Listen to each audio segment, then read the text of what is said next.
আসসালামু আলাইকুম দর্শক শ্রোতা, আজকে আমি আপনাদের জন্য খুবই গুরুত্বপূর্ণ একটা ভিডিও নিয়ে আসছি।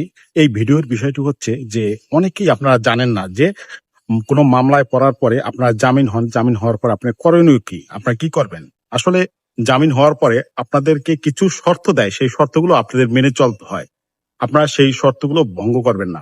আপনারা জামিনে আসার পরে বাদী বা সাক্ষীকে কখনো ভয় ভীতি হুমকি বা মারধর করবেন না।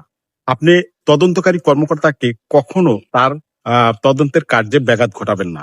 এইসব কাজ আপনারা করবেন না। আর জামিন হওয়ার পরে আপনারা পরবর্তী সঠিক সময় আপনারা হাজির হয়ে যাবেন।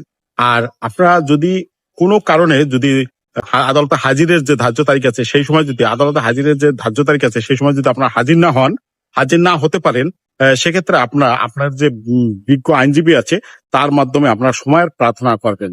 তো এই কাজগুলো আপনারা করবেন। এই কাজগুলো যদি আপনারা না করেন জামিন বাতিল হতে পারে। আর আরেকটা বিষয় হচ্ছে, জামিন হওয়ার পরে আপনারা যে রিকলটা পান সেই রিকলটা আপনি সরাসরি থানায় এসে আপনি ডিউটি অফিসার কাছে জমা দিবেন। জমা দেওয়ার পরে তার কাছ থেকে রিসিভ করে নিয়ে যাবেন, আর এক কপি আপনার কাছে রাখবেন। আপনারা করেন কি, সেই রিকলটা না এনে আপনারা উকিলের কাছে রেখে আসেন, বিজ্ঞ আদালতে রেখে আসেন। এই ক্ষেত্রে কিন্তু সমস্যা হয়। সমস্যা কি, আপনি মনে করছেন আপনি জামিন হয়েছি, আপনি রাতে ঘুমিয়ে থাকেন, পুলিশ যে আপনাকে অ্যারেস্ট করে আবার আপনাকে চালান করে, কারণ পুলিশ তো রিকল ছাড়া আপনাকে ছাড়বে না। এক্ষেত্রে কিন্তু আপনারা হয়রানির শিকার হয়। সব বিষয় আপনাকে বোঝানোর জন্যই আমার এই ভিডিওটা। অনেকেই সচেতন না, আর যারা সচেতন না তাদের জন্য ভিডিওটা খুবই গুরুত্বপূর্ণ, এবং এই ভিডিওর মাধ্যমে তারা সচেতন থাকবে। এই জন্য ভাই, ভিডিওটি বেশি বেশি প্রচুর পরিমাণে শেয়ার করে দিবেন, যাতে যারা জানে না তারাও বিষয়টি জানলো।